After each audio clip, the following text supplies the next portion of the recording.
Hello YouTubers, this is the Noobifier and welcome to a no bullshit rundown of the new Origin X1 that went on sale today. Let's begin. This is the third player ownable vehicle in the class of the speeders. I'm not expecting the X1 to be flight ready for 3.0 and its loaner is said to be a Nox. This category of ship doesn't include a jump drive or a quantum drive, and even though it can operate in space or on a planet's surface, this class can't transition to space and would crash on entry to a planet.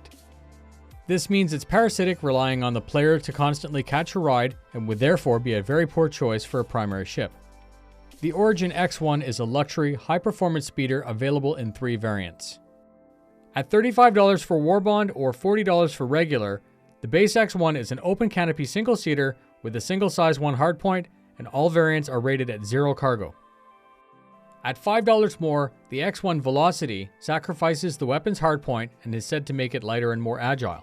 The stats page doesn't actually reflect it, but it's a racer, and let's assume that it's quicker. For $5 more, you get the X1 Force, a recce combat and exploration variant. This one lists a second size 1 shield generator. Earlier this week, there was a comment from Tyler Nolan who hinted that it might work very well for exploration.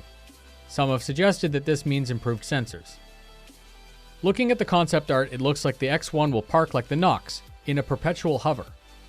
The pilot's position looks like you're sitting on a horse with your feet dangling, but supported. If this wasn't a video game, I'd suggest that it looks like it would be very awkward.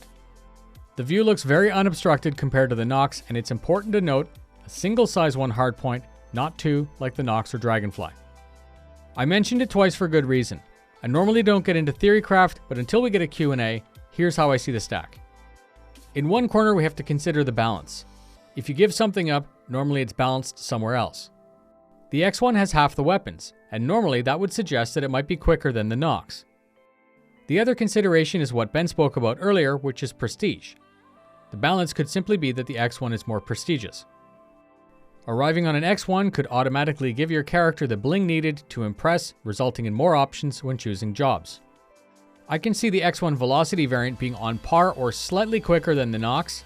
I see the other 2 variants being slower than the Nox and weaker due to their weapons complement. We still need to find out from the Q&A how much more durable the Force variant is with 2 shields. Each X1 variant is available standalone or as a 3-pack.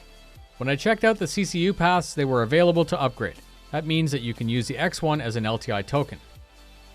There's a race team pack including a Dragonfly, Nox, and an X1 base, all with LTI.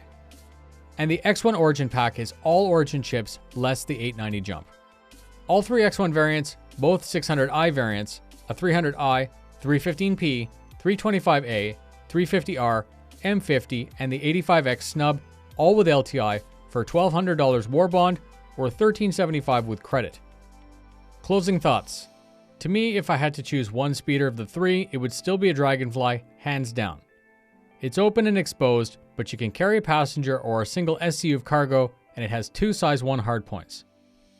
You can wait until I get a chance to break down the Q&A for you, or you could buy it knowing that if it's not what you want, you can use it as an LTI token in the future. Thanks very much for spending your time with me today. Stay tuned for the Q&A breakdown.